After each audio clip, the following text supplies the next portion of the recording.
The cold wind bit into Caspian's skin as he stared at the decree of exile in his trembling hands. His own father had traded his birthright for a few pieces of gold and a peaceful border treaty. Now, he was being cast into the Nightfall domain, a land where the sun rarely dared to shine. A sudden snap of a twig behind him broke the silence of the frozen woods. 3 hooded figures emerged from the mist, their blades gleaming with a lethal silver sheen. They weren't just bandits, these were the family's elite shadow guards sent to finish the job. Just as the lead assassin lunged, a blue light flickered in Caspian's peripheral vision. The mysterious system map he had discovered after transmigration suddenly updated with a red warning pulse. He moved with a speed he didn't know he possessed, pivoting away from a killing blow. With a desperate grunt, he jammed his silver brooch into the throat of the nearest attacker. The jewelry wasn't just a decoration, it released a burst of stored mana that blasted the man backward. Gasping for air, Caspian watched the remaining 2 assassins retreat into the darkness. He couldn't stay here, as the scent of blood would soon attract the monsters of Nightfall. He followed the glowing trail on his system map, leading him toward a flickering light in the distance. It was a black market settlement, a place where outlaws and traders gathered to profit from the cursed land. The smell of cheap ale and unwashed bodies hit him as he slipped past the main gate. His system began to ping aggressively, pointing him toward a large iron-barred cage in the center of the square. Inside the cage, dozens of demi-humans huddled together in fear and misery. One particular reading on his map was flashing gold, indicating a power level that shouldn't exist here. He pushed through the crowd to find a young girl with snow-white hair and battered wolf ears. A fat slave trader with a whip stood on a podium, shouting prices to a group of leering mercenaries. "That wolf girl!"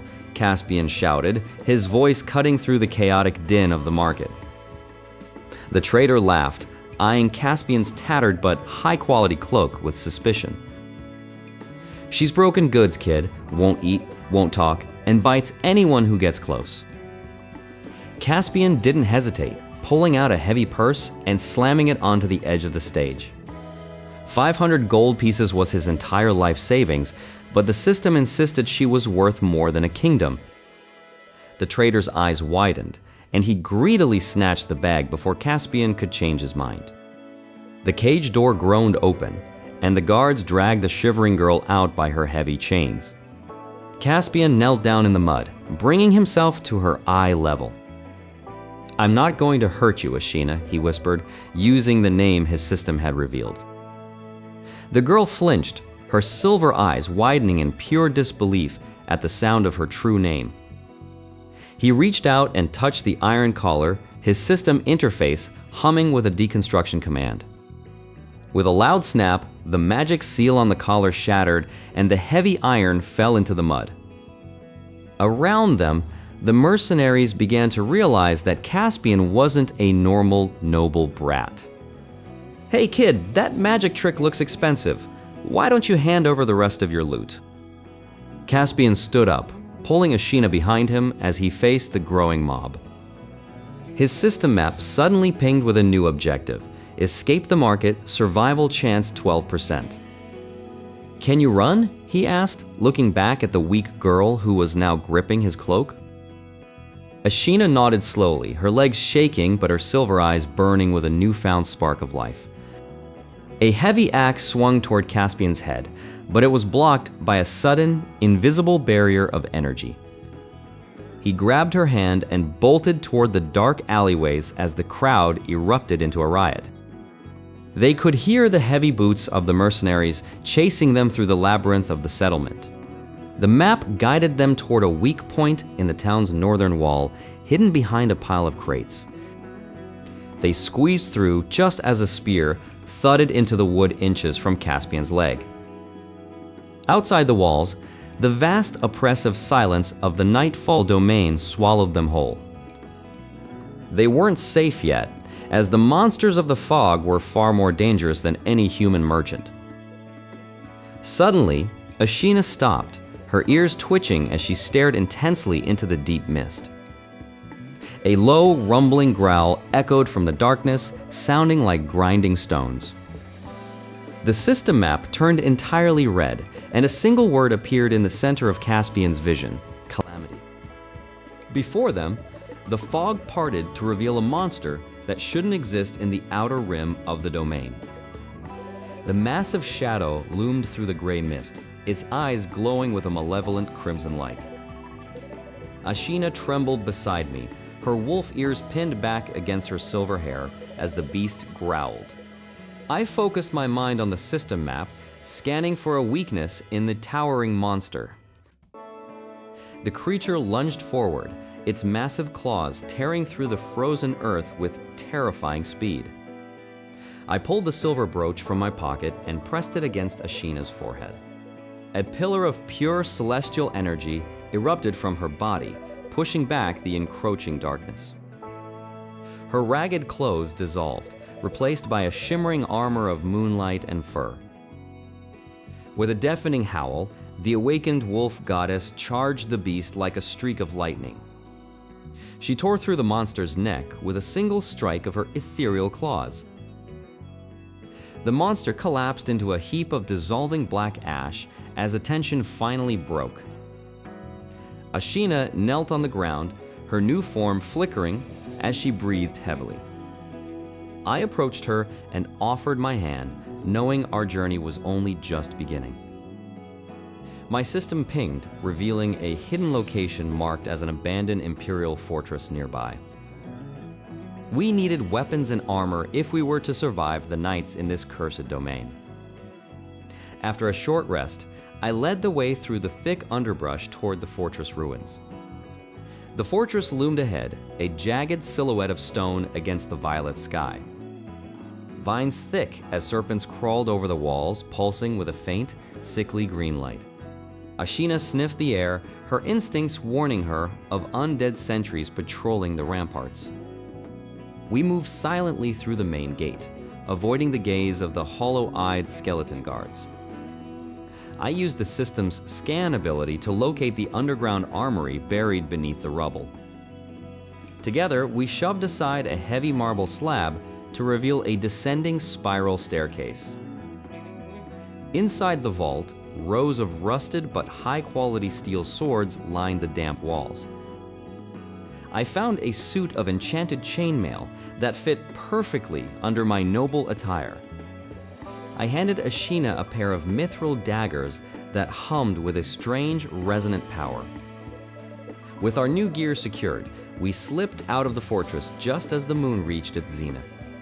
Survival was no longer enough. I needed a place to call home and build my power base.